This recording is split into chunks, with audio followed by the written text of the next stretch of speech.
தடையின்றி நம் நினைத்த காரியங்கள் வெற்றியடைய மிகவும் எளிமையான ஒரு வழிபாடு. நம் முருக கடவுளுக்கு செவ்வாய் ஓரையில் நெய் தீபம் ஏற்றி வழிபாடு பண்ணும்போது கண்டிப்பாக நம் நினைச்ச காரியங்கள் நடக்கும்.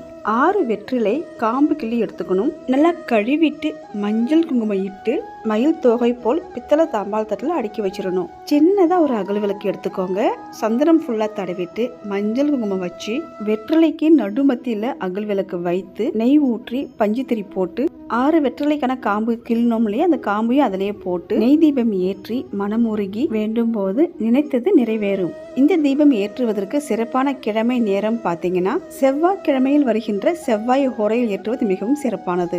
செவ்வாய் ஓரை காலை 6 to 7 மணி, மதியம் 1 to 2 மணி, மாலை 7 to 8 மணி.